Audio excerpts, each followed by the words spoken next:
Well, what I've got with me here is the iPhone 11.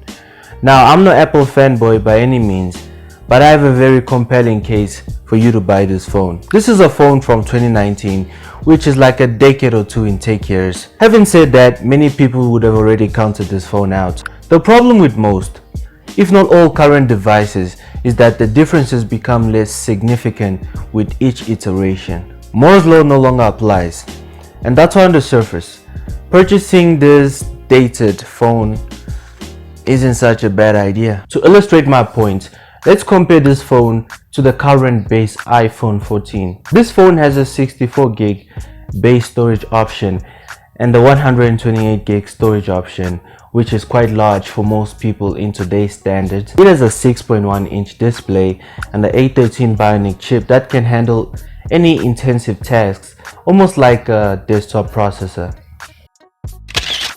It has a 12 megapixel main camera and a 12 megapixel ultra wide camera with 5x zoom. It is waterproof to IP68 standards and has a 11-hour battery life.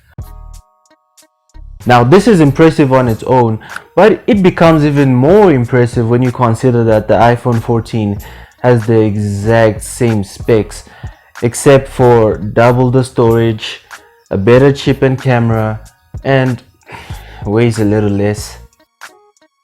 When you use both these phones, I'm sure you won't even really notice the difference. What's worse, according to some tests, the iPhone 14's battery life is projected to not even last as long as the iPhone 11's because of the battery intense display.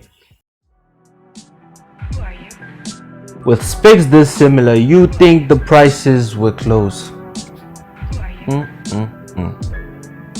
Well, you'll be sorely mistaken. The iPhone 11 was launched at a price tag of $499, which sounds really cheap in today's money for some people.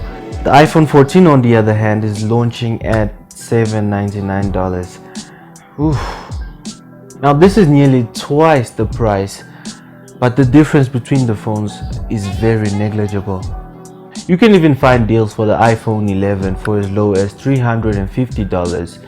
You can even get an iPhone 11 Pro for around $500, but deals for the iPhone 14, they don't exist yet, maybe. To put it bluntly, this phone, the iPhone 11, is the cheapest value for money iPhone right now.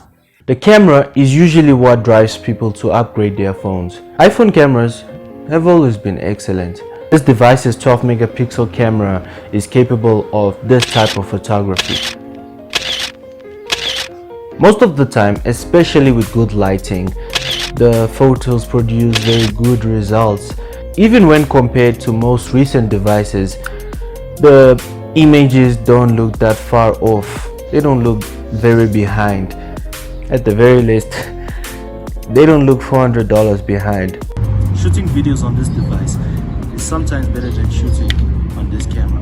The selfie is nothing to be concerned about because, as you can see, it is fantastic. One complaint I have with Apple's cameras is that they tend to beautify images to the point where it loses authenticity. Now, because of their authenticity, Apple devices tend to be easily identifiable. This phone is available in 6 soft colors, including white, which is the one I have with me. Unlike the 12 to 14, the chassis is glossy with round edges. This phone has 2 cameras that are surrounded by a matte glass camera square. The display is the same size as the 14, but you will notice that it is not as sharp and it has a humongous bezel. But I would say that is the only flaw that this phone has. The 11, the XR and the XS have very identical designs, so I won't really get into the designs. However, with the 11, the battery just needs one charge to last the entire day, for most people at least. I'll say it again, I'm no Apple fanboy, but for anyone looking to try Apple on a budget, or for current Apple users who have a phone older than the iPhone 11, then this is a terrific deal. The improvements in newer phones are quite marginal, but they add up over time, obviously. However, after 3 years, these increments are not as significant. This phone will receive iOS updates for 6 to 7 years from release date, which implies that you'll still be able to use this phone until roughly 2025. Now recently this phone was able to update to iOS 16. The duration of updates is even longer than a Pixel phone. The takeaway from this video is that you won't be disappointed if you buy this phone.